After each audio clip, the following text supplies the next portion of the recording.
Oke, bayangin ini. Satu ijazah, tapi ada 6 versi yang berbeda. Dan ini bukan sembarang ijazah. Ini menyangkut tuduhan pemalsuan terhadap orang nomor satu di Indonesia. Hari ini kita bakal bedah nih investigasi ilmiah di balik salah satu kontroversi paling panas di tanah air, berdasarkan argumen dari satu pihak yang terlibat langsung. Nah, pertanyaan yang kelihatannya simpel ini ternyata jadi jantung dari kasus yang super rumit seputar keaslian ijazah Universitas Presiden Indonesia, Joko Widodo. Jadi gimana caranya sains mencoba menjawab pertanyaan ini? Di tengah-tengah semua ini, ada satu nama, Dr. Tifa. Menurut sumber yang kita ulas, perjalanannya ini, berbalik 180 derajat. Awalnya diundang sebagai saksi ahli oleh pihak berwenang, beberapa bulan kemudian malah jadi tersangka di kasus yang sama. Statusnya jungkir balik gitu aja. Menurut Dr. Tifa, disinilah masalahnya mulai kelihatan. Ada gap besar banget antara ekspektasi dan realita di dalam proses hukumnya. Timnya datang dengan persiapan penuh, bawa data, bawa analisis ilmiah, tapi mereka merasa yang mereka hadapi cuma apa yang disebut sebagai omong-omong, adu argumen, tapi tanpa bukti baru yang ditaruh di atas meja. Puncak frustrasinya itu, menurut klaim mereka, ya karena satu hal ini, seharusnya kan ada bukti fisik yang digelar, yang ditaruh di tengah-tengah untuk dianalisis dan diperdebatkan secara ilmiah. Tapi katanya itu nggak ada. Dan ya, tanpa objek, gimana mau ada sains kan? Nah, dari sini ceritanya makin seru dan makin rumit. Tim investigasi ini mulai sadar kalau mereka bukan cuma berhadapan dengan satu dokumen, tapi ada jejak dari beberapa versi yang berbeda-beda. Yuk kita coba telusuri jejaknya satu-satu.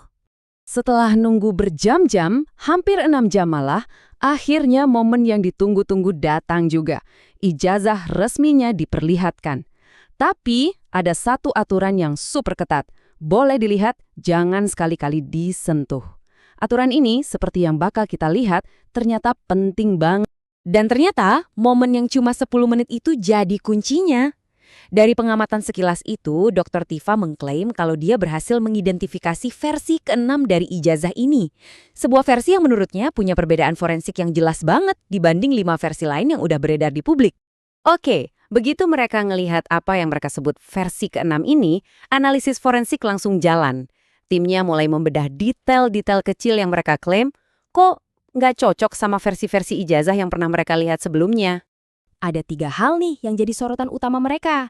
Emboss, tanda air, sama jejak stempel di foto. Semua detail ini diklaim cuma muncul di versi ke-6. Ini kan langsung memicu pertanyaan besar. Kalau ada 6 versi terus, yang asli yang mana dong? Nah, disinilah aturan dilarang sentuh tadi jadi krusial banget. Dr. Tifa berargumen kalau satu-satunya cara buat bedain emboss asli, yang teksturnya timbul dan kerasa di jari, sama cetakan biasa yang cuma kelihatan kayak emboss, ya cuma dengan diraba. Tapi investigasi ini nggak berhenti di kertas sama tinta aja. Dr. Tifa dan timnya pindah ke bukti lain, wajah. Mereka menerapkan analisis matematis buat ngukur dan membandingkan foto yang ada di ijazah dengan foto Joko Widodo waktu masih muda. Dan ini bukan sekedar perbandingan, oh mirip nggak ya? Bukan. Analisis mereka itu pakai 17 variabel anatomi yang presisi. Mulai dari rasio panjang hidung, lebar rahang, jarak antar mata, semuanya diukur. Tujuannya supaya perbandingannya itu objektif, bisa diukur secara matematis, bukan cuma kira-kira. Jadi setelah semua pengukuran dan perhitungan yang rumit ini, hasilnya gimana? Seberapa mirip sih kedua wajah di foto itu kalau dihitung pakai angka?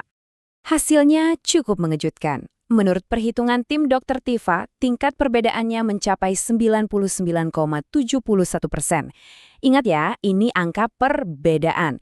Artinya tingkat kemiripannya, ya Anda bisa hitung sendiri, bahkan nggak sampai 1%. Nah, berdasarkan angka yang segitu drastisnya, tim investigasi ini sampai pada satu kesimpulan yang paling berani dan ya paling kontroversial. Menurut mereka, foto-foto itu adalah foto dua orang yang berbeda. Pada akhirnya, semua detail forensik dan hitungan matematis ini ngerucut ke satu pertanyaan yang lebih besar. Dalam proses mencari kebenaran, kita mau pegang yang mana? Sains yang terukur atau sekedar omong-omong? Inti argumen Dr. Tifa tuh sebenarnya begini. Sains, dengan metodenya yang bisa diuji dan diverifikasi, adalah jalan kita untuk mendekati kebenaran. Jadi, kalau sebuah proses hukum justru mengabaikan sains, menurutnya, proses itu malah sedang menjauh dari kebenaran itu sendiri. Kasus ini, pada akhirnya, ninggalin kita semua dengan sebuah pertanyaan besar, terutama untuk zaman sekarang ini. Di tengah lautan klaim dan kontraklaim, gimana sih cara kita seharusnya menentukan mana yang benar? Standar bukti apa yang kita tuntut, bukan cuma di pengadilan, tapi juga dalam cara kita melihat dunia setiap hari.